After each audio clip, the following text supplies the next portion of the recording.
India गठबंधन में seat बंटवारे को लेकर अभी चर्चा चल रही है। गठबंधन में शामिल पार्टियां ज्यादा से ज्यादा सीटों पर चुनाव लड़ने का दावा कर रही हैं। कौन पार्टी कितनी सीटों पर चुनाव लड़ेगी, इसे लेकर विपक्षी दिग्गज माथापच्ची कर रहे हैं। इस कवायद के बीच कांग्रेस की ये लिस्ट आई है। ये लिस्ट है लोकसभा चुनाव के लिए कांग्रेस के कोऑर्डिनेटर्स की। लिस्ट में 539 नाम है। कांग्रेस ने 539 लोकसभा सीटों पर संयोजक नियुक्त किए हैं। जल्द ही 4 और सीटों पर भी संयोजकों के नाम का ऐलान होगा। ये संयोजक अपने अपने क्षेत्र का सियासी आकलन करेंगे। इंडिया गठबंधन में शामिल दलों के साथ सीट शेयरिंग पर संयोजक कांग्रेस आला कमान को फीडबैक देंगे। यानी जमीन पर कांग्रेस ने चुनाव की तैयारी शुरू कर दी है। एक कोऑर्डिनेशन कमेटी इंडिया गठबंधन की बनी हुई है। उसमें सारे घटक दल के लोग हैं। वो हाईएस्ट डिसीजन मेकिंग बॉडी है इंडिया गठबंधन की।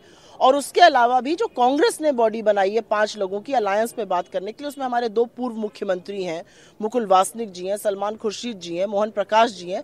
ये हाई पावर्ड एक कमेटी है और ये सीट वाइज डिस्कशन करेगी और कोऑर्डिनेशन कमेटी ये डिसीजन लेगी।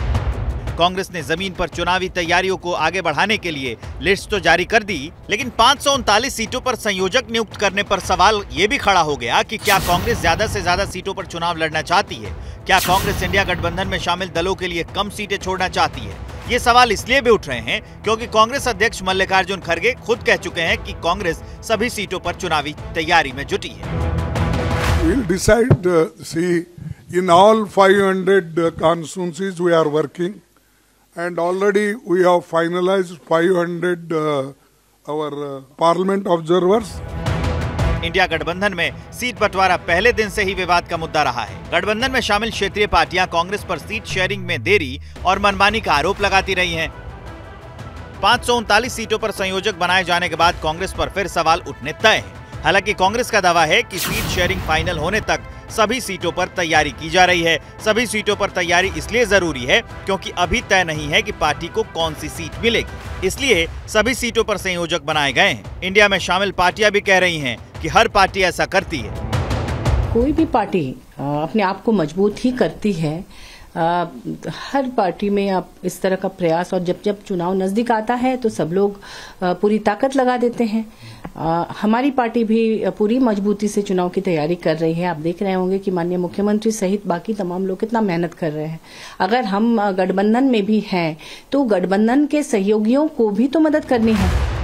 सभी सीटों पर चुनावी तैयारियों के साथ ही कांग्रेस अब सहयोगी पार्टियों से सीट शेयरिंग पर बात आगे बढ़ा रही है। कांग्रेस में सीट शेयरिंग पर बनी मुकुल वासनिक, अशोक गहलोत, भूपेश बघेल, सलमान खुर्शीद, मोहन प्रकाश की कमेटी ने कांग्रेस अध्यक्ष को अपनी रिपोर्ट सौंप दी है। इसी बीच बिहार में सीट शेयरिंग को लेकर कांग्रेस और आरजेडी के बीच पहले राउंड की बैठक हुई। रिपोर्ट्स के मुताबिक बिहार में आरजेडी 17, जेडीयू 17, कांग्रेस 4 और लेफ्ट 2 लोकसभा सीटों पर चुनाव लड़ सकती है। हालांकि बैठक के बाद नेताओं ने चुप्पी साधे रखी।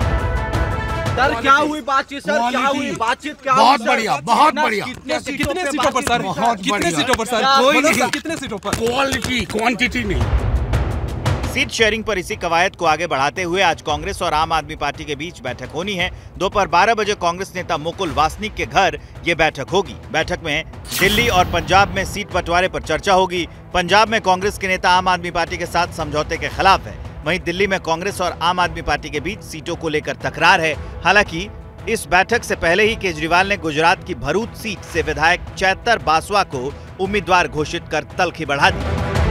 आज मैं ऐलान करना चाहता हूं, आम आदमी पार्टी की तरफ से आने वाले लोकसभा चुनाव में भरूच सीट से चैतर वसावा लोकसभा का चुनाव लड़ेंगे। मुझे उम्मीद है कि जब तक चुनाव होंगे चैतर भाई बाहर आ जाएंगे। हमने उन्हें बाहर लाने के लिए बड़े बड़े देश के जो सबसे बड़े वकील हैं, देश के जो सबसे महंगे वकील हैं, बड़े से बड़े वकील आम आदमी पार्टी ने चैतर भाई और शकुंतला बहन के लिए किए। अगर इन्होंने षड्यंत्र रच के चैतर भाई को लोकसभा चुनाव के पहले बाहर नहीं आने दिया तो उनको जिताने की आपकी जिम्मेदारी है। जो हमारी समझ है वहाँ की सीटों के बारे में वो उनके समक्ष रख रहे हैं और उनसे उनकी तरफ से क्या इम्प्रेशन है वो पूछ रहे हैं ताकि हम इसको थोड़ा सा और फोकस कर सकें अगली बैठक में। हम किसी भी अनाउंसमेंट पर नहीं जा रहे हैं। हम सिर्फ जो हमारे सामने हम लोग बैठ के बात करेंगे उस बात पर हम टिप्पणी करेंगे। सीट शेयरिंग पर अच्छी बातचीत चारों तरफ जारी है। फिलहाल इंडिया गठबंधन में टेबल पर सीट शेयरिंग की चर्चा शुरू हो गई है, लेकिन कांग्रेस ने जैसे 539 लोकसभा सीटों पर संयोजक तय कर दिए हैं, केजरीवाल जैसे गुजरात में उम्मीदवार उतारने की बात कर रहे हैं, उससे साफ है कि सीट शेयरिंग पर सहमति आसान नहीं होने वाली।